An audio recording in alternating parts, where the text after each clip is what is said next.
Okay, I hope you don't mind, but it is the patriotic season and I'm just feeling kind of patriotic. And so I decided I would throw together the quickest, the easiest, the fastest patriotic table runner you ever did see. One that you could literally get done in minutes and be able to have it ready for the 4th of July. Hmm. Well, have I intrigued you enough?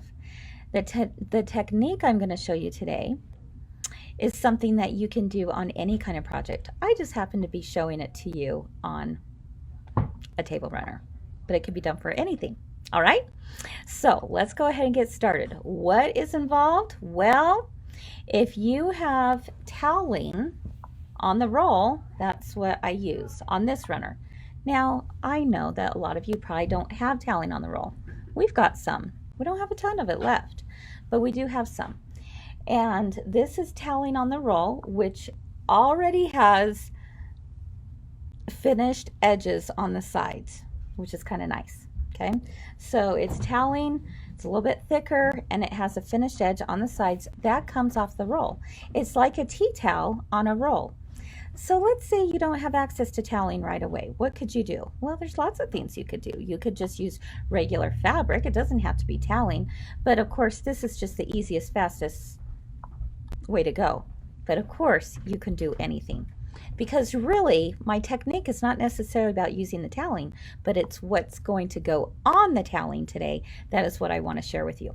All right, so I took 1 yard of toweling and I'm going to make this into a really fun little table runner. Okay, so the first thing I did, I'm going to make a flag.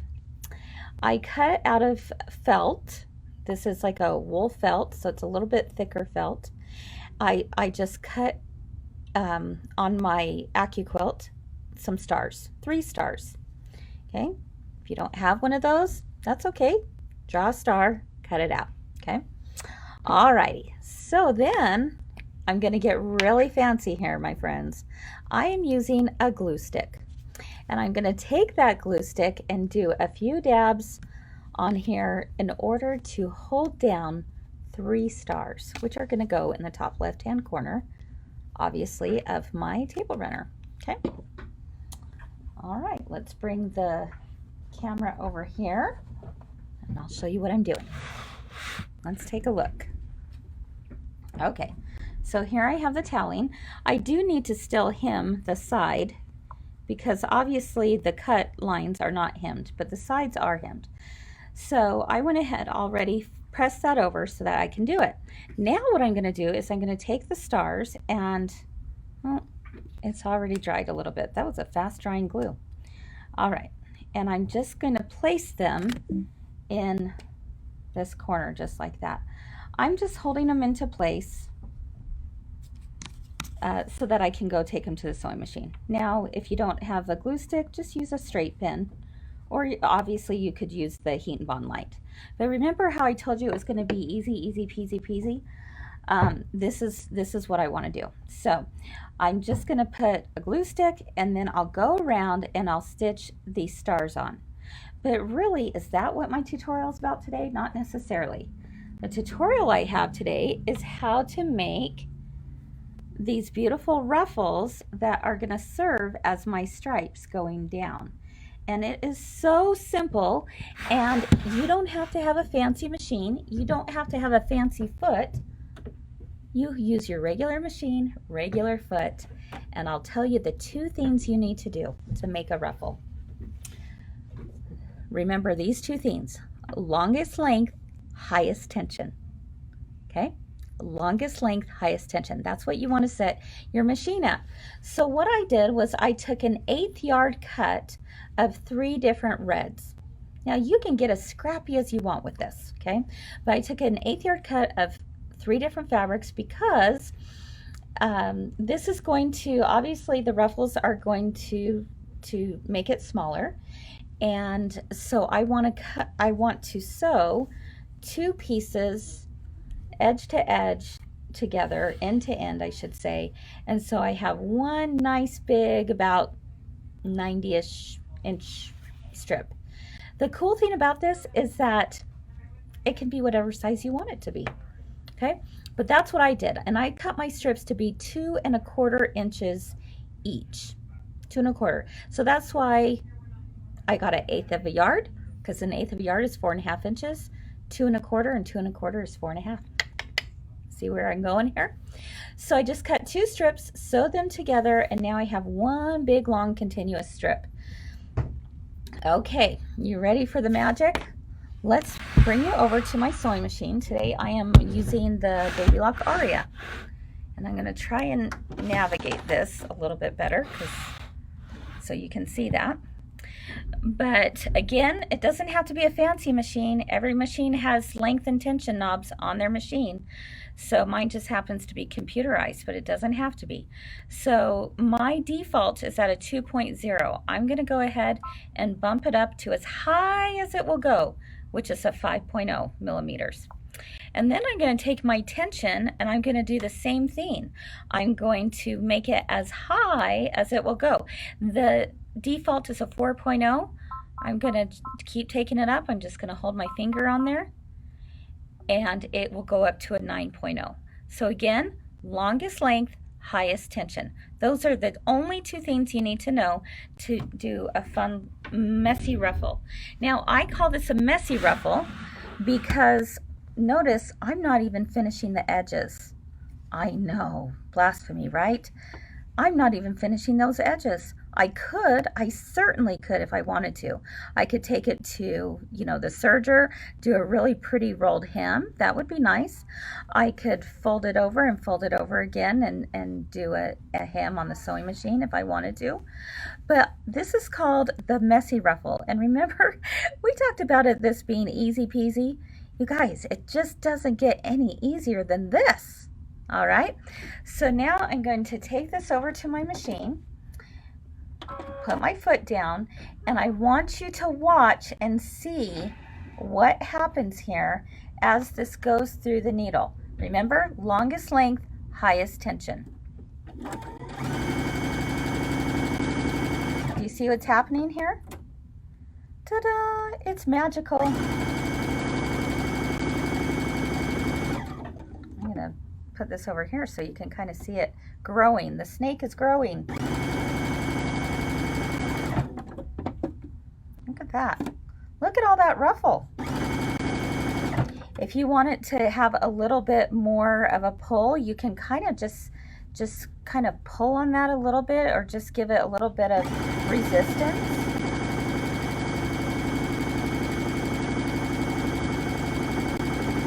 But that's all there is to it.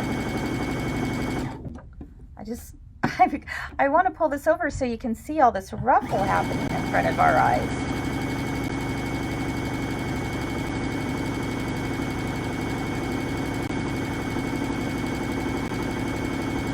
Longest length, highest tension.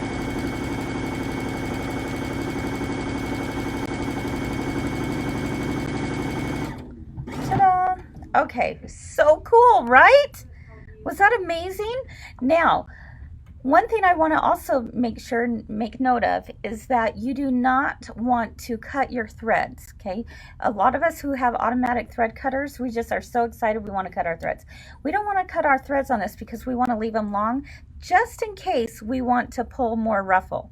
We don't have to, but just in case we want to pull more ruffles. So I'm going to go ahead and just lift up my presser foot, and I'm going to pull my needle out, and I'm going to pull the thread out from behind and just clip my threads there. So now I'm left with this ruffle. I mean, it doesn't get any easier, right? And I just went straight down the middle. Now, if I wanted more ruffle, that's why I wanted to show you this, and I have red in my top, white in my bobbin, so that I could see the difference between the two. My white is my bobbin thread, and that's what you would pull, that you could pull and be able to move that a little bit more. But actually, that's quite a bit of ruffle there, don't you think? So you know, match the same color of your thread going down the center, or same color of your fabric going down the center. Match that so it was red and red, and there you have it. I mean, like I said, you could finish the edges if you want, but if you want to do the messy ruffle, there you have it. It's just, it takes you minutes to do, and I was able to get 3 ruffles done within minutes. Now, the old-fashioned way of ruffling, and there will be projects that I certainly would do this. I mean, some of our home ec teachers, and it's a shout out to all of you amazing men and women who are, but they might just kind of gulp at the thought of doing it highest length, longest length, highest tension, because we're so used to going from the school of thought of you have to do basting stitches, 2 rows. Do you guys know what I'm talking about? 2 rows of basting stitches, and then you have to pull those bobbin threads. No, you don't have to do that here. Have you ever started doing that and then boop, it goes right in the middle of it? That's a terrible feeling, isn't it? Oh, I hate that when that happens, and especially when you have long ruffles like that. Okay, so what am I going to do with these ruffles now? Well, I've got my blue stars already glued on, and I will go back. I probably won't do it during the segment, but I will go back and I'll just do a straight stitch, just a simple straight stitch. And then I'll take my ruffles, and you know what? I might bring you over. Let me just bring you over to the table over here, because then that way you can see this all laid out, okay, of what's going to happen.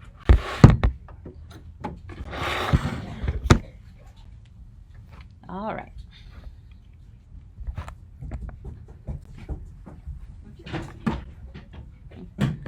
So here's that. Okay. And then with this all laid out like this is my toweling. This is the felt stars. All I would now go back and do is I would just place these ruffles directly on top, and with a zigzag stitch I would just zigzag down all the way down. Okay, and again using the same color thread, and I'm going to put on another one. So simple, right? So simple. I think this would be really cute with you know, just any fabric. I'm using toweling on this one, but you don't have to use toweling. Could be just a simple project on any kind of fabric. And this one, again, leaving space in between. You would, of course, if you're doing a project like this, you're going to want white in your background for the stars and stripes, right? We're going to do this, and we're going to do this. Now, you could work really hard on making it all straight, so you could place some pins in there if you wanted to make it straight, or why not have it wavy? There's nothing wrong with that. Look how cute that ends up looking, to have it wavy. I kind of like that. Let me just turn this, and it's wavy.